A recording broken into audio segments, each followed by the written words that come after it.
The next scene shifts to the side of the strongest harem sect, where Xiao Tong is offering food to her sisters while they chat as usual. Yinsan then asks Xinshan where Junior Tianli went since she usually follows her, and Xinshan answers that they have parted ways. Yubei, who happens to overhear this, immediately asks Xinshan for an explanation because he remembers Tianli as a talented student. Although she is ranked 100th basically, the ranking is not entirely based on their strength. Tianli has a very different way of cultivation, and what is more important is that she is very greedy and ambitious. She always challenges other students and intends to replace their ranking by improper means. In short, she is a very problematic student. In the past, Yubei was able to control her, but now, after 300 years have passed, he is no longer sure. Responding to Yubei's question, Xinshan appears anxious and hesitant in answering because it turns out that Tianli has joined the Tianluo Holy Land 50 years ago. Yubei is speechless and very surprised, while Xianisi and Sujfu can't believe what Tianli has done. Orang then asks Xinshan, was she forced to do it, and Sun Daseng, who is annoyed, immediately interrupts, saying that it was her own initiative. Yin-san, who still doesn't believe it, is about to say something, but Sun Daseng immediately stops her. Sun Daseng seems reluctant to talk about it anymore, but Yubei, who is curious, then asks her to explain everything she knows. Sun Daseng finally reluctantly explains, basically, Tianli is just a bastard obsessed with power. At first, she wanted to join the strongest Holy Land, Wuzi Holy Land, but after being rejected, she somehow joined the Tianluo Holy Land, which is the second-ranked one. After joining, some places of opportunity, or maybe secret places that Yubei had discovered in the past, began to be filled by the Tianluo Holy Land. Some juniors were even chased by her and persuaded to give up.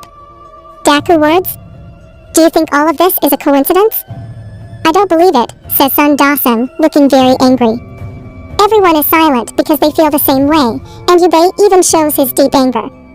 This is the first time that Yubei has been seen so angry, and shortly after, a hairpin flies towards him. Taipei realizes this and immediately held it back with her sword and tell Yubei to be careful.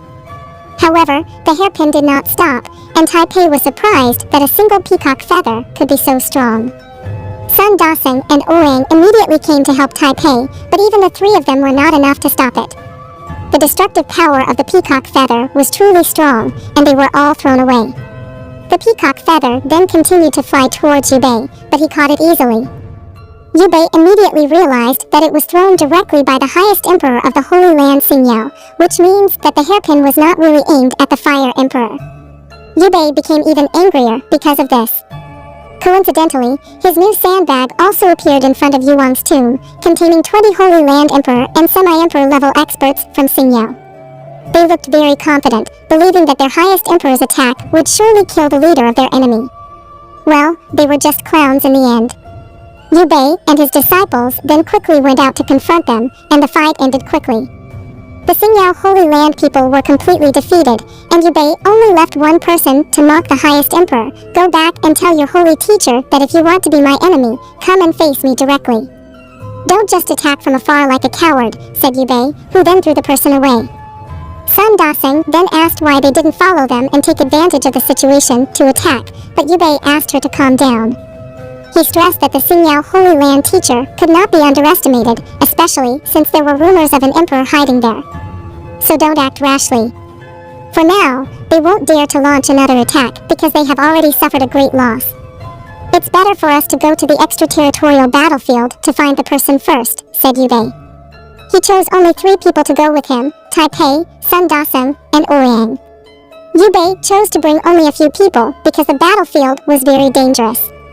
After that, Yubei asked his other disciples to practice on their own, while Jinping immediately got ready. Okay, moving on to the Xingyao Holy Land side. The holy teacher was really angry at the failure of her subordinates, and she killed him in anger, treating him like garbage.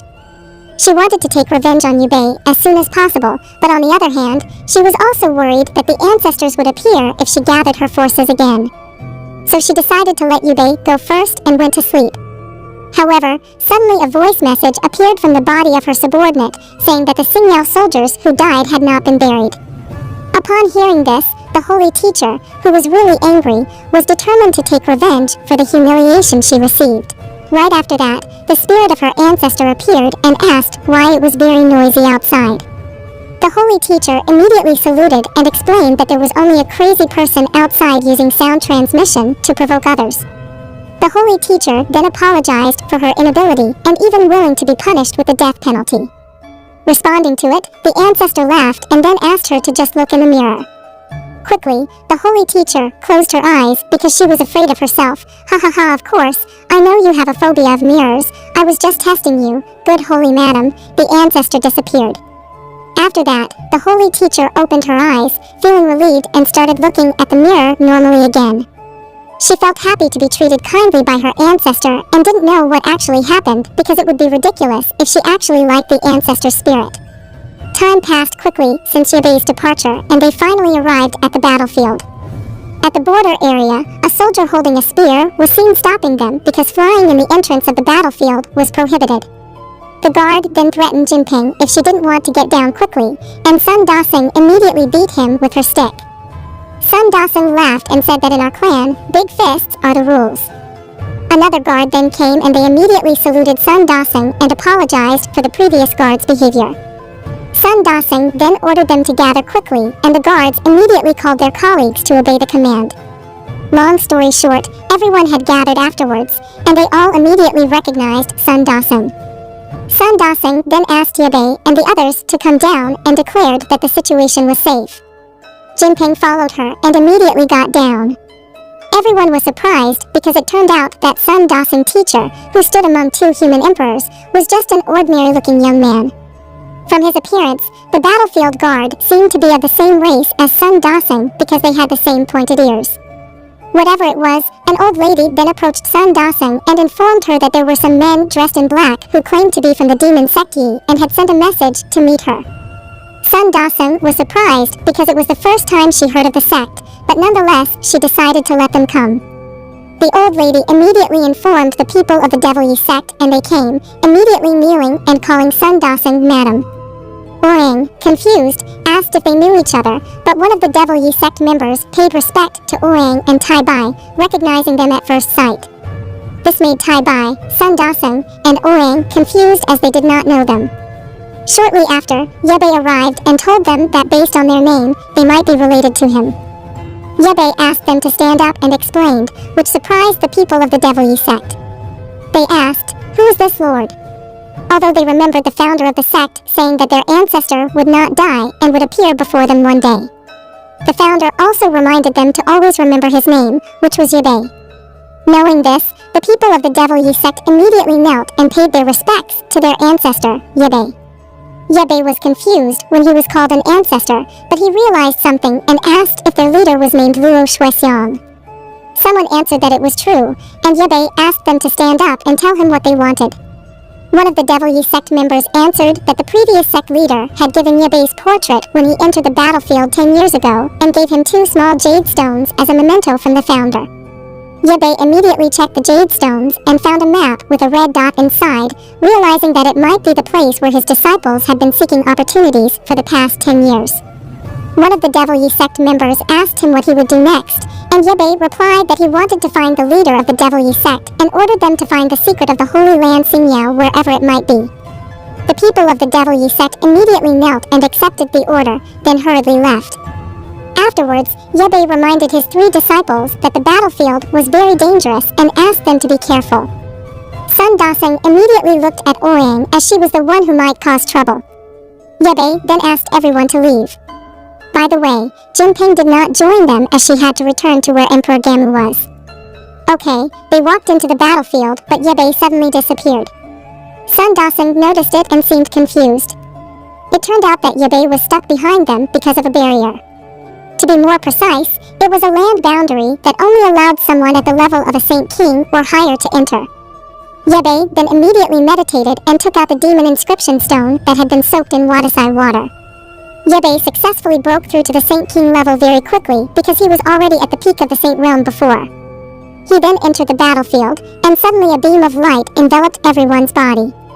The system immediately notified Yebei that the battlefield immigrants would soon be assigned to different camps because of the rule's power.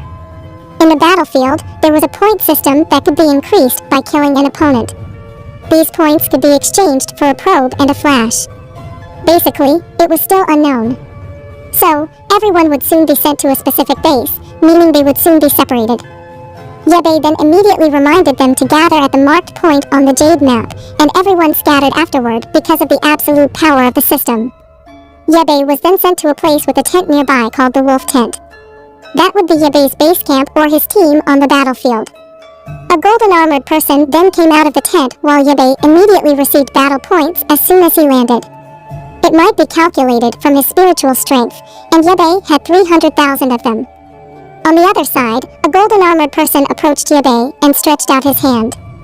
Of course, they underestimated Yebe because he was still in the Saint King realm. Yebe then looked at his arm to see the person's battle points, but it was covered tightly with a cloth. Apparently, most people hide their battle points. However, Yebe showed his without hesitation. The person seemed surprised because it might be a large amount, but maybe not. The person's attitude immediately changed after seeing Yebe's battle points. He treated Yebe well as a newcomer, but Yebe was still wary of him. The system in the battlefield stated that killing someone from the same team would not increase the battle points, but there was still a loophole by asking someone to kill a teammate and then killing the murderer back. That was how the system worked. Yebe then intentionally told his teammate that he had 3 members who were sent to another camp, and the golden armored person seemed surprised. He thought Yebe must be a core disciple of the Holy Land with countless resources, but still lacked experience like a fat lamb. Maybe he was planning something. He then took Yebe to a large black tower and told him that it was scattered throughout the battlefield. There were 2 monuments containing the list of killer gods right in front of the tower. In short, the monument was like a ranking board. Yebe immediately checked the ranking board and found some of his disciples on the list, even ranked 2nd. Seeing this, Yebe was of course surprised, although he also understood it because what Luo Shuexiang developed was the destructive Tao. Luo Wexang is also Taibai's senior, which means she is in the top 3 rankings. Okay, switching to the other side, the wolf group then seemed to want to launch their action. Their plan was quite simple, mainly they wanted to throw Yebe to the orc to be defeated. They then quickly caught Yebe, and Yebe laughed, making them surprised. Yebe then told them that if he had treasure, he would show it. He then took out a crystallized demon inscription stone, and everyone was amazed at how extraordinary it was. Shortly after that, the ground beneath them cracked. The gravity around them suddenly increased so much that they could not move. Yebe then approached their leader. He opened the cloth covering his battle points, and it turned out that he had 1,100,000 battle points, while the other 2 had about 400,000 battle points. Yebe thought for a moment about what to do with them, while the boss of the wolf team begged for mercy. He told Yebe that the battlefield was very dangerous and promised to help him. In response, Yebe only answered that predators must be prepared to be preyed upon. Have you ever shown mercy when preying on someone? The wolf boss fell silent, and Yebe then tied them up and took them deep into the forest after reading their memories. After walking quite far, he found an orc standing on a rock. The orc ordered Yebe to release the 3 people he brought for his safety, and Yebe then threw them all. The orc then easily slaughtered the 3 of them because they couldn't move, and his battle points increased to 3,800,000. It turned out that monsters on the battlefield also have battle points. The orc seemed very satisfied, and Yebe then reminded him that those battle points were not his. Yebe then activated a formation and killed the orc in an instant. His battle points were then sent to Yebe, making his total 4,260,000 because it seemed like there was a bonus for killing. Yebe seemed satisfied because he got so many points in such a short time. He then checked his map to find a location, and suddenly a small stone flew towards him. Yebe easily caught it and then destroyed it towards a girl who had just arrived. The girl then asked Yebe if it was true that he was the ancestor of the demon sect. Yebe was surprised because the news had spread so quickly, and the girl denied it, saying that it was only because of her far-reaching network of information. I'll only ask one question. What's your relationship with Luo Wexian? The girl said. Yebe then asked her to introduce herself first and mention her relationship with Luo Shuexiang. The girl arrogantly introduced herself as Gusion, the only daughter of the Moon Shadow Palace Master who had been pursuing Luo Shuexiang for years. In other words, she seemed to be a lesbian. Hearing this, Yebe felt strange because he had never known that Luo Shuexiang had such a hobby. Yebe then quickly left her, but Gusion immediately shouted at him to stop. She threatened Yabe if he didn't explain his relationship with Luo Shuexiang. Yabe only asked her, "Has you confessed your feelings for her?" Gusion looked embarrassed to hear that and replied that if you like someone, you don't have to declare it. Yabe felt a little sorry for her because it was like a dog licking its owner, which was not reciprocated. Yabe then advised her, piercing Yuzhen's heart. Gusion became very angry and challenged Yabe to a duel, demanding that he promise to tell her his relationship with Luo Shuexiang if she won. Yabe refused, afraid that Gusion would cry if she lost and complained to her father, who was number 20 on the list of killer gods. Maybe Yabe knew from his surname, or maybe his father was famous. In response, Gusion promised that she would never involve her father. "Okay, as long as you can touch the hem of my clothes, you win, okay?" Yabe said. "Okay, that's what you said," Gusion replied. Gusion immediately darted, and Yabe then used Chaos Stone, and a strong pressure appeared. It was basically like adding gravitational force, so the ground under Gusion broke and she couldn't move. "Our game is over, and you can't move now. I consider your pretty face, and I won't make you rub against the ground." "Enough, don't bother me again," said Yabe. He then left Gusion. However, unexpectedly, Yabe's body couldn't move, and he was confused about it. Gusion then immediately stood up and said, "Who says only you can exert pressure? You can't run." Yabe was even more surprised to see this, and suspected that Gusion might have the ability of gravitational law. "Don't underestimate this lady as a second generation of Sampa," said Gusion. "Humph, second generation is still second generation. You're already arrogant with just a little power," Yabe replied, then unleashed his thunder towards Gusion, causing her to suffer a heavy blow and fall to the ground. "You attacked with all your strength, and your defense was open. That was the perfect time to strike. I control the power of thunder, which is enough to knock you down. You don't need to worry about your life," said Yabe. Gusion, who was not happy, scolded Yabe for not waiting for her to prepare first. "Wait. Think about it. If you need to go to the bathroom during a battle, will your enemy wait for you?" asked Yabe. "You, as someone in the realm of the Emperor, who would even go to the bathroom?" "You pervert," Gusion replied. "Enough, just clean your face and don't bother me again," said Yabe. Yabe then left, but Gusion continued to follow him. Yabe asked her why she was still following him. "Didn't you say you would leave after losing?" Yabe asked. "It's up to me where I want to go, and I didn't lose. When did I admit defeat? This lady still has many aces up her sleeve, but I'm tired today and don't want to play anymore," said Gusion. Yabe could only remain silent because she was so talkative, and he eventually ignored her. After the duel, Gusion continued to follow Yabe, but Yabe didn't care.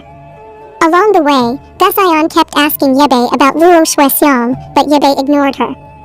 It was clear that Gusion was obsessed with Luo Shuexiang. Eventually, they arrived at the domain of the Zac King, Wuru, which was a scary-looking cave with scattered skulls and many snakes. Gusion seemed afraid and suggested taking a detour, but Yabe refused because he wanted to meet his disciple. Yabe then asked her to leave if she was afraid, but Gusion denied it. Her obsession was stronger than anything else. They continued moving forward until Orang was seen raging, slaughtering a group of insects with her sword in very fast movements. Yabe decided to let her be for a while to see his disciple's progress. Orang continued to strike the group of insects, but they kept coming back. Orang began to realize that there must be a strong insect controlling the smaller ones from somewhere, so she immediately tried to find a way to catch it. Suddenly, the small group of insects threw a spider web-like string at her, and Orang tried to slash the strings, but failed. The strings were too strong, and they even managed to tie up Orang's sword. Orang naturally panicked because the insects had surrounded her from all sides, but at that moment, Yabe arrived to help. He took all the strings and advised Orang to train more so that she didn't just rely on her strength alone. Yabe then unleashed his black fire, which quickly spread through the strings, transforming all the insects into grilled bugs. Gusion then arrived, looking surprised at Yabe's strength, while Orang was curious about her but didn't say anything. On the other side, Yabe ate the grilled bugs, remembering how he used to eat insect skewers at the night market in his previous life. He offered some to Orang and Gusion, but they declined, feeling disgusted. Shortly after, a voice echoed, expressing its dissatisfaction because Yabe had dared to eat the insects. A swarm of smaller insects then attacked, targeting Yabe. Realizing this, Yebe immediately asked Orang to take Gusion and leave, but Gusion, not wanting to be underestimated, refused. She then activated her gravity ability, creating pressure in the area that hindered the insects from approaching. Yebe then activated his undead summoning formation, and a weak-looking zombie appeared from the ground. Orang and Gusion were confused, thinking that it was just a weak zombie. Ignoring them, Yebe ordered the zombie to advance and feed the insects. The swarm of insects immediately attacked the zombie and began eating it. In a very short time, the zombie died, and Gusion panicked. Orang told her to look closely, and the insects that ate the zombie suddenly turned green. Yebe then explained to Gusion that the insects were infected with the zombie virus. He ordered the infected insects to attack back, and thus, the battle between the insects began. The zombie virus quickly spread and made Yebe's insects dominate the battle. In a flash, most of the insects became zombies by themselves, and some of them eventually fled into the abyss. Yebe immediately withdrew his insects. Gusion asked him why he stopped, and Yebe only replied that he had his own plan. Orang asked what to do next, and Yebe asked her to wait for a moment. Deep in the abyss, a spider humanoid figure was seen. She became very angry and wanted to kill Yebe with her own hands. But a virus-carrying insect then landed on her leg, which quickly spread into her bloodstream. She screamed in pain and shortly after became a zombie. Realizing this, Yebe ordered her to come up, and the spider humanoid followed his orders. Gusion was very surprised because she was a well-known dangerous Zack leader, but she was already dead. Her battle points were also transferred to Yebe, and Yebe battle points had increased to 320 million. Gusion was amazed by this, but Orang told her that 300 million was still small for a master strength. Besides battle points, Yebe certainly obtained something more valuable, the zombie Zack leader herself. Yebe was sure that she would be very useful in the future, and he then put her into the Void Realm to protect his safe. After that, they quickly went to the place marked by Luo Shuexiang. Okay, the scene then shifts to a place with a black tower. Everyone there was very surprised by the ranking shift in the Divine Killer list. Apparently, it was a rare occurrence, so they were very excited. Sun Dasing happened to pass by and invited Tai Bai to take a look, but Tai Bai immediately refused because she wanted to find Yebe quickly. However, Sun Dasing forced her, saying that it wouldn't take long. They then checked the ranking board and found Yebe's name at number 50. They were both very surprised because as far as they knew, Yebe was not someone who would pursue a ranking like that. Shortly after, a man shouted to auction off Yebe's location, starting at 3 million battle points. Most people became interested, although some still had doubts about it. Realizing this, the auctioneer then explained that Yebe was only a person in the realm of the Saint King who did not have a team. People immediately became naturally excited because they thought Yebe was just a lucky weak person. They then started to auction and the price quickly went up. Seeing that, Tai Bai became worried because even though she knew her master was very strong, she still felt afraid if her master became a public target. On the other side, someone bid 10 million battle points. He was a person named Ji Wudi from the Holy Land of Wuxi, which was the first-ranked Holy Land. He was certainly very famous, and no one dared to bid higher for fear of him. With that, the auction ended naturally, and Ji Wudi immediately took the stone containing the map, and for some reason, Tai Bai and Sun Dasing didn't move.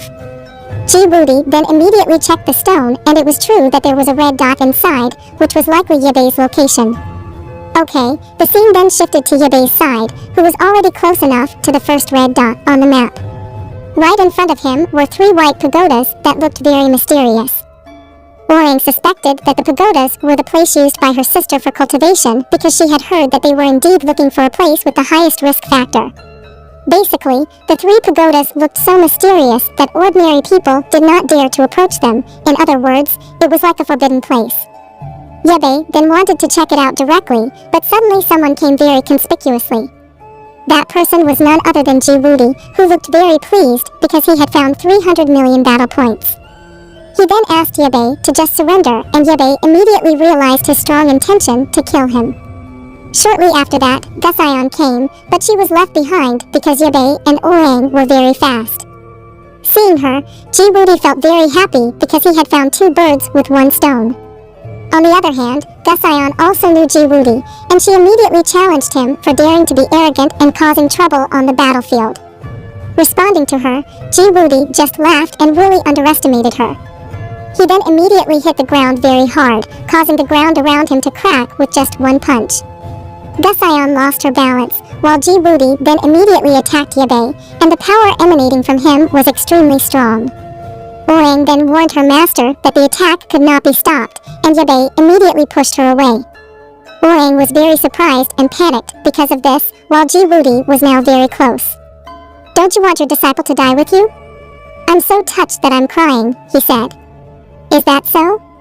Then I hope to see you really cry," Yabe replied, holding back Ji-Woody's blow with his hand. A very strong shockwave was created from the clash, leveling the ground around them. "Impossible, it's really impossible. I used 6 strokes of luck in this blow. Even the Emperor level should not be able to stop it," Ji-Woody said. "I have to admit, your strike really made my hand throb. You said you were cultivating the unbeatable Dawu? Unfortunately, if you want to take my points, you have to rebuild the Yabe-specific Dawu." Yabe replied, "Ji-Woody's name itself means Chi the Invincible, so it's kind of a taunt because the Dawu chosen by Ji-Woody happens to be the Invincible Dawu as well." Hearing this, Ji-Woody became very angry and immediately threw a punch at Yabe, but Yabe managed to dodge it easily and then delivered an uppercut in response. It should have been a solid blow, but it turned out that Ji-Woody was only pushed back a little and Yabe also felt pain in his hand. "Your strength is indeed very strong, but it's useless to me because the Invincible Dawu is truly worthy of its name," said Ji-Woody. "Yes, indeed, your attack is very weak, but your defense is really strong. Shouldn't you be called Ji the Turtle?" Yabe replied. Ji-Woody became even more angry upon hearing this. He ran out of patience and then immediately launched his full punch. Yabe then countered his attack and a tremendous explosion occurred. When their attacks collided and dust began to obscure their vision. Seeing this, Gusion was very surprised because she did not expect Yabe to be able to match Ji-Woody. Orang then immediately denied it, saying it's not balanced, it's just that the teacher is eating a big crab. Gusion was confused by the meaning of her words because she was just a very naive girl. In short, Yabe was destroying a very strong defense, so at a glance, their fight seemed evenly matched. Shortly after that, the dust began to settle on its own and Yabe, standing tall in front of Ji-Woody, seemed to think that the fight had ended, or at least that's what Yabe thought. But it turned out that Ji-Woody did not give up so easily. He then stood up again and immediately attacked Yabe, feeling confident that Yabe had let his guard down. However, Yabe managed to kick him hard. Ji-Woody was thrown quite far away until he hit a rock. It should have been a very strong kick, but Ji-Woody still managed to stand up again, not even a scratch on his body. "Huh, is that all you can do?" "Waiting for a slow death," said Ji-Woody. "Slow death? You really give me good inspiration," replied Yabe.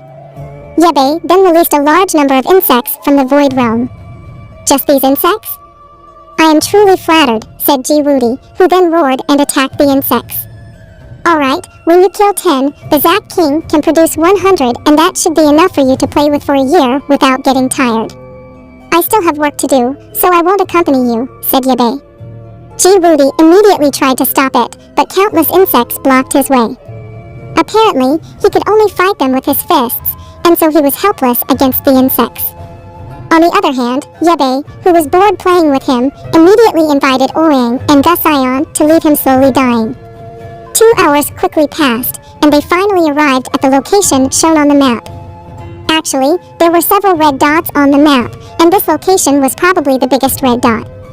This should be where Luo Shuexiang lived, because there were 2 black-dressed guards guarding a mysterious place.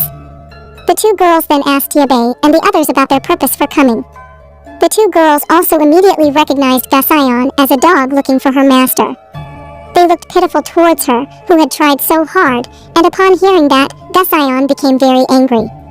However, Yabe immediately stopped her from causing trouble. Gusion finally became quiet, while the 2 guards immediately realized something when they saw Yabe. Yabe then asked them if they were from the demon sect Yi.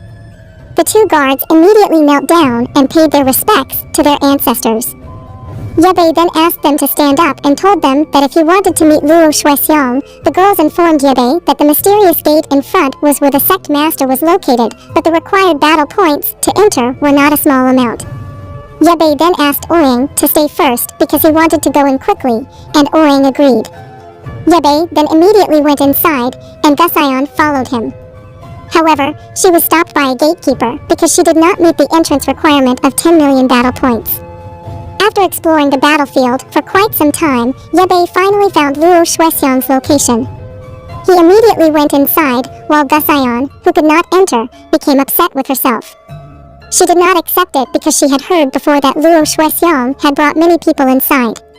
Responding to her, the two guards explained that the opportunity place did indeed have a cutting system, which means that the entrance fee can be paid by someone, and they remembered that Luo Shuexiang replaced more than 300 million battle points for that.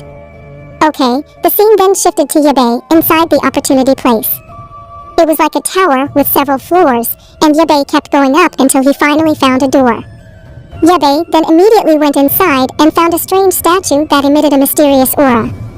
Unexpectedly, the statue then spoke, saying that to understand the Tao, one must pass the test of each level. For those of you who are confused, the Tao itself is a type of cultivation. For example, Tai Bai has a sword Tao and Bai Yuling has a healing Tao. There are many more, and the rest are somewhat complicated types.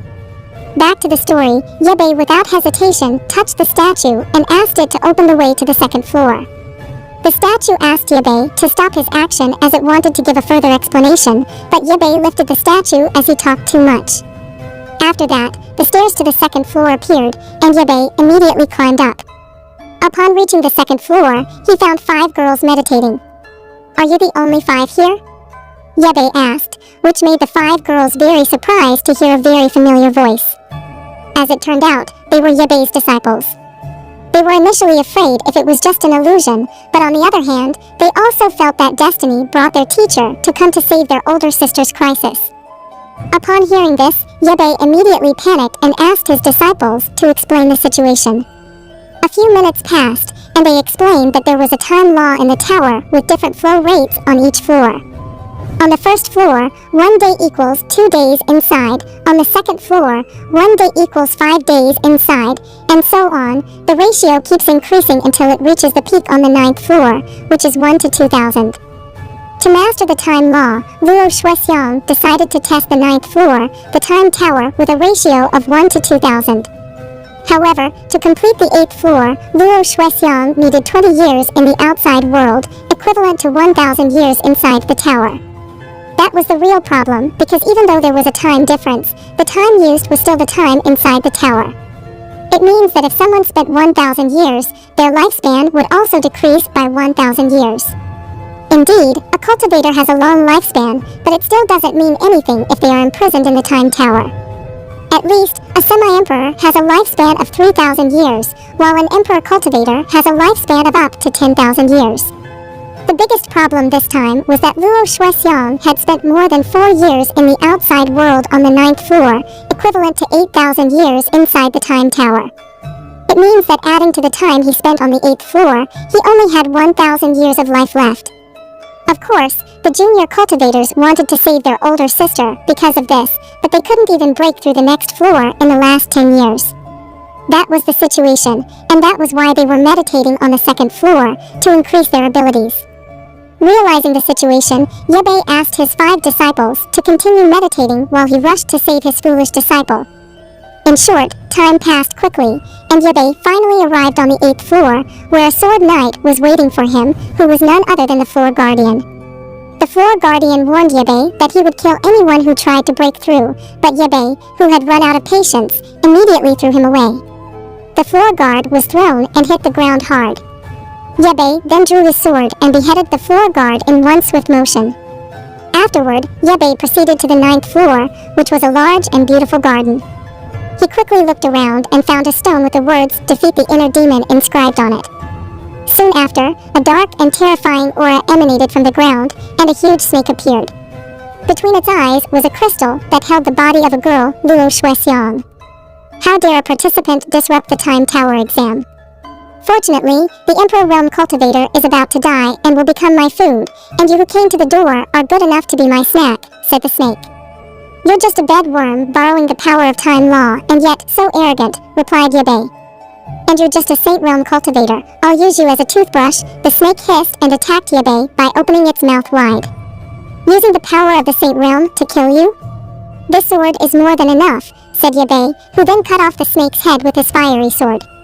The crystal in its head cracked, and Yebei immediately caught Luo Shuexiang as she fell. Foolish girl, it just remained 300 years again according to the 1 to 2000 flow ratio of time here. Real time in the outside world is only 60 days. Luckily, I came a little earlier, said Yebei. Luo Shuexiang then opened her eyes, and a flashback was shown of young Yebei meeting Luo Shuexiang. At that time, little Yebei reached out his hand to accept her, indicating that they had known each other since they were very young. When she woke up, Yebei greeted her with a smile, and Luo Shuexiang was delighted to see her childhood friend and teacher. She then wanted to call his name, but suddenly closed her eyes and stopped. She thought that the time tower was pitying her because she had little time left.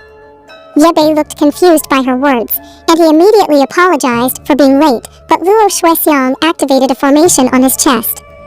Inner demon, are you playing emotional cards again? But can you be a little more realistic? My teacher is already in the highest realm before he died. How can he appear in such a low realm? You're really looking for death, she said. Suddenly, her eyes opened, and a terrifying explosion occurred, exploding directly in Yebei's chest. Yebei vomited blood due to the sudden attack, and a lingering spiritual power still remained in his chest.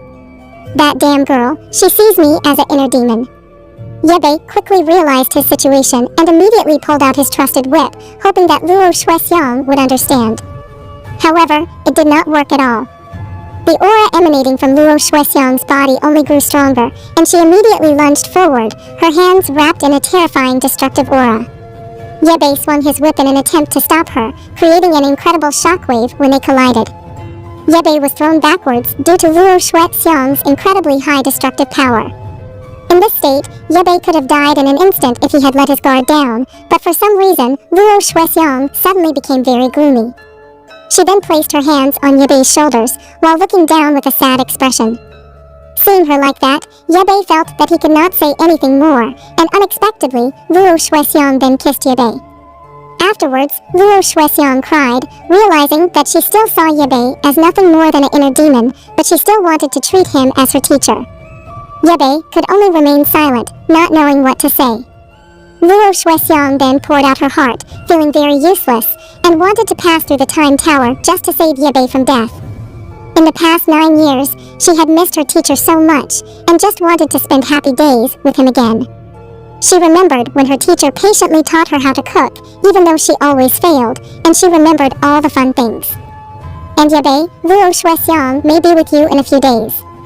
I really hope it comes sooner. Finally, Luo Shuexiang fell asleep in the embrace of a despicable demon emperor. Stupid girl, are you worthy of being a leader? You're always so immature. As a teacher, how can I let go of your heart and let you stand alone? Come here as my disciple. I will teach you again. The despicable emperor then kissed her again, and Luo Shuexiang tried to break free, but Yebei did not let her and told her to calm down without resisting. Time quickly passed after that, and Yebei then took her out of the time tower. Luo Shuexiang was very surprised and couldn't believe that she was outside. She was confused because inner demons should not be able to leave the time tower. She then jumped out of Yebei's arms when she finally realized that he was the real Yebei. I just kissed you again, why are you surprised now? If it weren't for me being the true teacher, I'm afraid I would die at the hands of a Tao of destruction, Yebei said arrogantly. Luo Shuexiang was shocked to hear that and finally began to feel embarrassed after everything that had happened. Alright, this foolish girl likes to dig her own horns, no wonder she has been trapped for thousands of years, and that's what is called the disaster of love. Stupid girl, start breaking through now and be my companion, Yebei said. Luo Shuexiang hesitated because she was afraid she wouldn't survive in the emperor's prison. Foolish girl, if you don't do it, how will we live together, have children, and grow old together? Luo Shuexiang could only remain silent. Why are you silent? Could it be that you really don't want to be with me? Yebei asked. Luo Shuexiang answered that she was willing, and then flew to the top of the time tower and began meditating up there.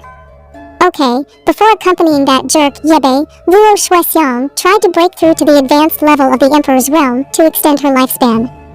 A fierce aura emanated from her body as she meditated, and Yebei was fascinated by the power of his disciple. Meanwhile, on the other side, Gusion looked worried in front of the entrance to the time tower. After all, 60 days had passed since Yabe entered, so it was a reasonable reaction. In the midst of his anxiety, suddenly a bright aura appeared, and quickly he realized that it came from Luo Shuexiang. He became very worried seeing it because even his father took thousands of years to overcome the Heavenly Emperor's suffering. Turning to Yabe, of course, he was also worried, but he chose to believe in Luo Shuexiang. The suffering that appeared was, of course, stronger than usual because the cultivation she chose was the Tao of destruction. The lightning of suffering then struck Luo Shuexiang. The lightning was many times more fierce than the previous one, but Luo Shuexiang managed to overcome it. More precisely, she destroyed the lightning of misery with her destructive attack. The lightning exploded in the sky and formed 3 extraordinary figures. They were said to be the ones who dominated the world above the sky in the past. The 3 of them died in the past because they failed to overcome the celestial misery of Emperor Sunday somehow. Their remaining souls were sealed in misery. Luo Shuexiang was surprised to see them, but she did not give up easily. The dead must remain dead. Why do you have to reappear in the world? She said. Luo Shuexiang attacked them using the air as her foothold. The tremendous shockwaves were created only from her footsteps, and her juniors who were still inside the Time Tower could feel the presence of that tremendous power. Luo Shuexiang successfully destroyed the 3 remaining souls with the destruction Tao. They vanished in a single strike, but other remaining souls began to appear again, and their number was very large. All of them were in the Emperor's peak realm. Luo Shuexiang then focused her spiritual power on one point, and a flower aura appeared. She closed her eyes during that time, and when she opened them, her eyesight turned black and terrifying, as if she were a very ferocious demon. A tremendous destruction then appeared, like a meteor falling to the earth. A very large and endless crater was created from that one attack, and of course, all the remaining souls sealed in misery disappeared in an instant. The system then informed Yabe that Luo Shuexiang's leader had successfully entered the first stage of the Sun Emperor realm. Yabe was pleased to see his success. He then approached Luo Shuexiang and offered a hug as a reward. Luo Shuexiang looked embarrassed because many of Herb's siblings were watching, and her juniors pretended not to see anything. Yabe then hugged her and praised her sincerely. After that, he announced the freedom of all his students and apologized for making them suffer for years. As in a happy ending, all the students gathered together afterwards, and it turned out that there were a very large number of them in the Time Tower. Yabe then gave a loud speech declaring that from now on, no one would be able to oppress them anymore. Shortly after, the system announced that the total number of students who attended the meeting had reached 61 out of 108, meaning that there were 41 students there, including Luo Shuexiang. The prize was clearly very significant, consisting of 1 Sun Emperor skill card, 1 Great Emperor skill card, and 52 Semi-Emperor skill cards. Now, it will be a little complicated, but essentially 1 Sun Emperor card can be exchanged for 50 Semi-Emperor skill cards. This means that Yabe already had more than 100 Semi-Emperor skill cards, and therefore he exchanged them to obtain the mythical Tao path. The system then immediately processed it, like starting a lottery, and what Yabe got was the creation Tao path. Once again, Tao is like the foundation of cultivation, so it is not about a specific ability, but rather the basis of that ability itself, which can create many abilities. However, to open the creation Tao path, Yabe still had to meet its requirements. The first requirement was that he had to master other Tao powers, the second requirement was that he had to have his own small world, and the third was that he had to have an artifact to suppress his small world. Basically, Yabe had already mastered one Tao, the reincarnation Chaos Tao, which might be similar to Luo Shuexiang's or maybe not. Let's call it the Devil's Tao, because so far, Yabe's main weapon was the highest level Devil Bone. Then, for the small world, Yabe already had a vacuum space that he could use, so all he needed was an artifact to suppress his small world. He did have the Devil inscription, but that was only a divine artifact, and what he needed was an artifact with a higher level. Yabe then immediately racked his brain to obtain an artifact, and his gaze stopped at the Time Tower. He then asked the system what class of artifact is the White Tower, and the system replied that the Time Tower was a super high-class artifact, only one step behind the divine artifact. Hearing that, Yabe looked pleased because he realized something. In short, he wanted to take the Time Tower as his own artifact, and for that, he needed to take the core of the tower, which was most likely on the 10th floor. Responding to his desire, the system then informed him that he had to complete the inner devil test on the 9th floor first if he wanted to go there, and suddenly, Luo Shuexiang pulled his sleeve and said that he would accompany him. In short, they then went to the 9th floor of the Time Tower, where the atmosphere was still the same as before, and Yebei immediately closed his eyes to accept the inner demon into himself. After that, Yebei woke up in a modern housing complex, and he clearly remembered that it was his house in his previous life. Yebei then looked in the mirror to confirm and found that what he saw was indeed himself in his previous life. The inner demon then influenced him, saying that the battlefield and his disciples were all just a dream, a long dream, like a whisper from the devil.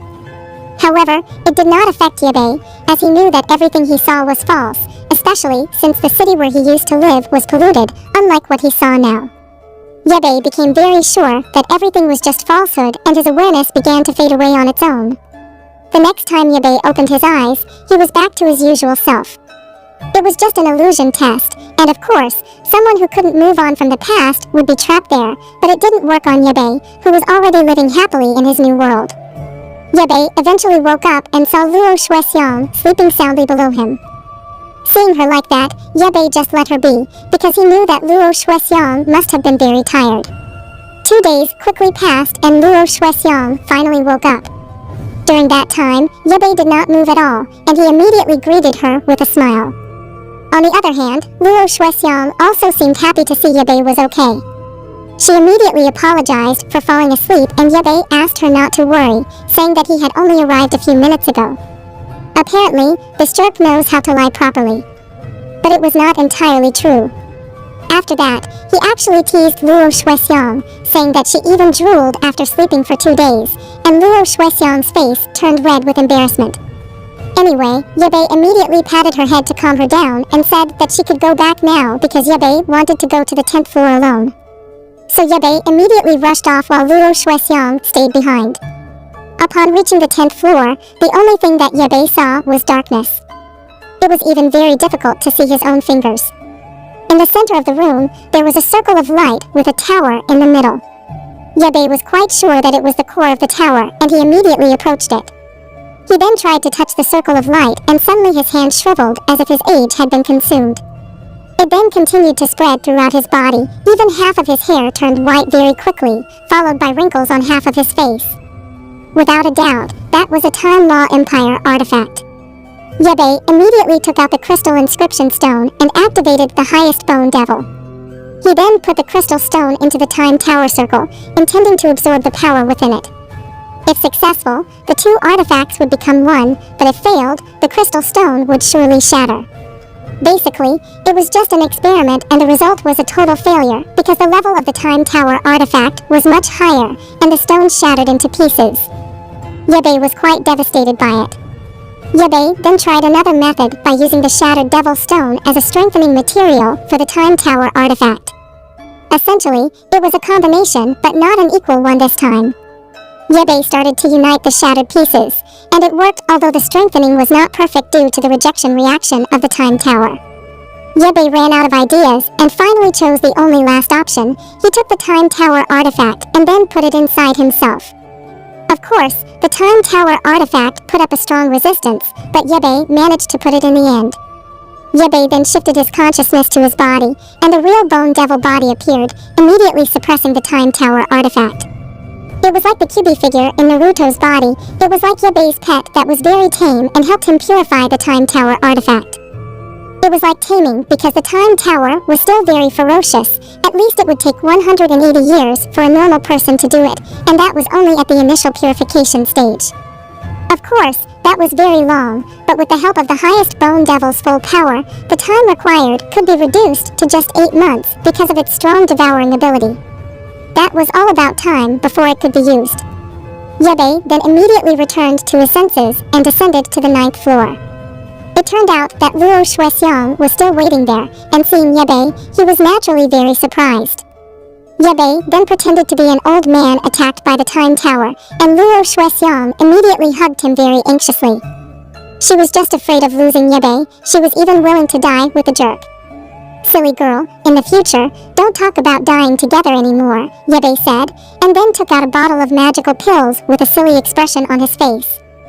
He then immediately swallowed the pill, and in an instant his face returned to normal, although who knows if it was a high-level pill. Seeing this, Luo Shuexiang became very angry because she felt deceived by the bastard. She threatened that she would not care about him anymore in the future, and Yebei immediately apologized. Yebei then invited Luo Shuexiang to go outside, and the scene changed to the outside of the Time Tower, where Gusion had just killed a whale monster. Tai Bai and Sun Daseng had arrived at the front of the Time Tower, but Gusion was still trying to get inside to meet Luo Shuexiang. She was obsessed with her, but still did not have enough battle points to enter. She intended to earn more battle points, and asked the guard to notify her with a transmission if Luo Shuexiang appeared. The guard agreed, but she vowed to herself that she would never tell Gusion. Not long after, Yebei and Luo Shuexiang came out, and the guards immediately saluted them. They asked for permission to hold a welcoming party, which Yebei reminded them not to be too wasteful. They then contacted the other members of the sect. Sun Daseng hugged Luo Shuexiang because she missed her so much, and Tai Bai also approached her like an older sister to her beloved younger siblings. They then went to an empty house, and Ouyang brought out wine to celebrate. Yebei was surprised and asked where the wine came from. Ouyang answered that she made it herself because she was bored waiting. Tai Bai was very happy because Ouyang's homemade wine was famous. They toasted to their reunion and started getting drunk together. Yebei's gaze was then fixed on Luo Shuexiang because he remembered that she could not handle alcohol. Yebei advised her not to force herself, but Luo Shuexiang immediately drank all the wine in her cup. She was definitely drunk, and although she could not handle alcohol, she just wanted to honor her younger sister, who had worked hard to make it. Meanwhile, Sun Daseng, who was also drunk, began giving wine to members of the Devil Sect. She poured more wine, but Ouyang tried to stop he because she was already very drunk. Sun Daseng immediately denied it, and they argued with each other. While Yebei and Luo Shuexiang were being intimate, like Sun Daseng, Luo Shuexiang was already very drunk. Yebei then took her to a cool place, and Tai Bai, who saw them, became curious and secretly followed them. Yebei then took Luo Shuexiang to a big, cool tree. Upon arriving there, Yebei immediately asked Luo Shuexiang to lie down to quickly sober up, but Luo Shuexiang denied it, saying that she wasn't drunk. Luo Shuexiang then started sticking to Yebei on her own, and that's how they started having fun. Tai Bai, who was watching from afar, began to imagine things on her own. Her face turned red just by thinking about it because she never imagined that her older sister and her teacher had that kind of relationship. While Yebei and Luo Shuexiang were enjoying their time together, suddenly an intruder came to disturb them, and it was none other than Gusion. Feeling angry, Luo Shuexiang threw a needle at her, barely grazing her hair. Luo Shuexiang then told Gusion not to disturb her again. She had already told her that several times, but Gusion never seemed to learn. She eventually cried because the person she missed so much drove her away directly, but Luo Shuexiang did not show any mercy at all and firmly told her that she was not joking. Her eyes were really scary. Yebei tried to calm her down, and Luo Shuexiang asked him not to worry and explained that she was just being a little serious to make Gusion back off. Despite her explanation, Gusion still refused to leave her alone, acting like someone who was truly obsessed. Luo Shuexiang then created a thunderball, and at the same time, Sun Daseng, Tai Bai, and Ouyang finally arrived at their location. They were very surprised because they had just learned that their sister had also reached the realm of Emperor Sunday. They were happy about it, but at the same time, they were also confused about what was really happening. Meanwhile, Luo Shuexiang then released her thunderball directly towards Gusion, and someone saved her. That person slashed Luo Shuexiang's Thunder Moon Ball with a sword, and it was able to deflect Luo Shuexiang's Thunder Moon Ball. There is no doubt that that person is a very strong person. He is none other than the Shadow Palace ruler himself, named Guheng San. He is Guzhen's father, who has reached the realm of Sun Emperor just like Lu Wexiang. He was quite surprised because he did not expect Luo Shuexiang to be able to break through to the Sun Emperor realm so quickly, especially since her strength was already comparable to his own, and he also took into account the people around her, so he chose the peaceful path. Guheng San, how long will you indulge your daughter? Luo Shuexiang directed her hand towards him as a form of threat, and Guheng San immediately bowed to congratulate Luo Shuexiang for reaching the realm of Sun Emperor. He then apologized for his daughter and was willing to accept punishment for her mistake. Gusion was surprised to hear his father's statement, but Guhing-san immediately told her to be quiet. He actually already knew that his daughter had a crazy obsession with Luo Shuexiang and had realized that the problem would come sooner or later. That's why he came just in time to save her. In response, Luo Shuexiang then asked him to give 100 million battle points and imprison Gusion for 100 years. Guhing-san accepted the punishment and hoped that the Shadow Moon Palace and the Demon Sekti could have a good relationship in the future. Of course, it was actually a quite expensive price to pay, as he had to lose 100 million points, but that's just a father who worries about his daughter. Meanwhile, on the other side, Gusion herself looked to be thinking about a lot of things. She was certainly very angry because she had been treated so badly by the person she liked, so she started blaming Yabe for it. Her hatred towards him increased rapidly, and she really wanted to eliminate him for taking Luo Shuexiang away. Her thoughts were really shallow, and the aura in her body exploded by itself along with a very strong killing aura. Her strength was very great. Even Guhing-san was very surprised because the aura emitted was an evil aura. Everyone clearly realized that Luo Shuexiang then took action because her gaze clearly emitted a very strong killing aura towards Yabe. A number of thunderballs then appeared around Luo Shuexiang, along with the overflowing of her spiritual power. She was really very angry. She wanted to immediately eliminate Gusion for it, and Guhing-san then immediately begged for forgiveness and was willing to pay any price for it. But Luo Shuexiang, who was already very angry, did not listen to him. She then shot her 3 thunderballs, and Yabe immediately patted her shoulder to stop her. Alright, you really want to protect your daughter, and you said you will compensate for anything. Tell me, how do you want to compensate? Yabe asked calmly. Guhing-san then replied that he would give 200 million battle points, and promised to never let his daughter appear in front of Yabe again. Add to that, I want 400 million, and I'll allow you to pay it in installments over 100 years, Yabe said. Hearing this, both Guhing-san and Gusion were naturally surprised because it was a huge amount, but it wasn't actually the biggest problem. What was in front of them was the real threat. Both Yabe and his 4 disciples radiated an extremely fierce aura, so Guhing-san was hesitant to face them all.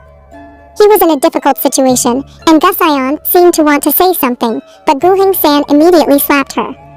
You naughty girl, how dare you speak, he said. Apparently, his patience had limits. After everything that had happened, he couldn't indulge his daughter anymore. Guhing-san finally paid his respects to Yabe and the others, promising to pay 200 million battle points as soon as he returned to camp, which could be taken at any time, and promising to pay the remaining 200 million as soon as possible. Yabe then agreed to it, and Guhing-san immediately left. Yabe was impressed because from his point of view, Guhing-san was very good at reading the situation. However, one problem had been solved, and now it was just a matter of romance. Yabe then told everyone to rest first while he took Luo Shuexiang with him somewhere. The 2 of them then walked together in the middle of the spacious land, making Luo Shuexiang embarrassed. She was very curious about what the bastard would say. She then thought of a way to respond well, but Yabe just told her that Cho Tianli had joined the Holy Land of Tian Duo.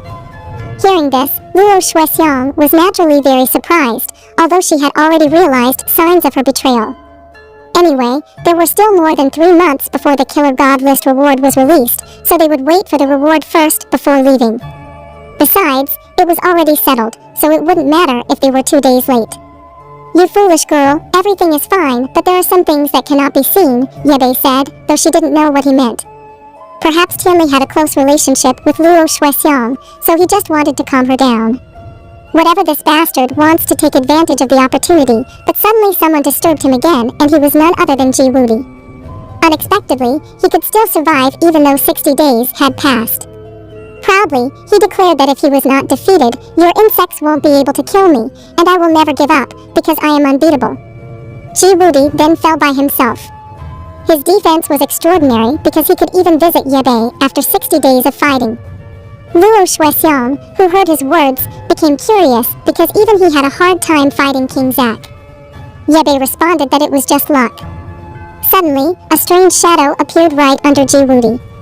The shadow then ate Ji Wudi's body and gradually formed a terrifying figure. Yabe suspected that it might be Ji Wudi's shadow, but the figure denied it. He asserted that he was not the stupid Ji Wudi's shadow, but only a passenger who was looking for an opportunity to catch a big fish. Luo Shuexiang then immediately told Yebei that he was a skilled shadow killer and a hider. Luo Shuexiang had killed 2 shadow clans of the Emperor before, each with 80 and 120 million battle points. In short, the shadow race could also be considered a big catch. Yebei then released a little spiritual power on the tip of his finger and shot a small bullet-like ball that flew very fast towards the shadow race. The shadow was very surprised because he did not expect Yebei to be able to see him even though he was hiding behind the rock shadow. He immediately realized that Yebei should not be underestimated. He then released a strange black stone ball on the tip of his finger. The next moment, the shadow at Yebei's foot began to crawl slowly as if he wanted to eat it slowly. "Hey you, I smell a familiar scent from you, although faintly. I remember that the scent was from an emperor demon race named Gamo 10,000 years ago. Did he have a nightmare on the battlefield?" Well, no matter how the God Hunter's ranking is updated, Emperor Gamo could quickly reach the top 5 positions.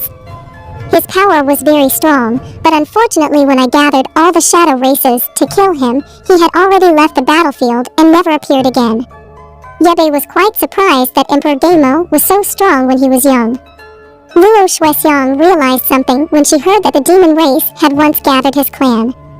"I guess you are ranked 37th in the God Killer list and 40th in the Battle Medal list named Jingjiu," said Luo Shuexiang, and the shadow race laughed because her guess was correct. "Okay, foolish girl, you just entered the realm of the Sun Emperor and haven't conditioned your powers yet. Just give this person to me," said Yebei. "Only a peak king saint." "Are you really not asking for help and want to face me, an emperor?" said Jingjiu.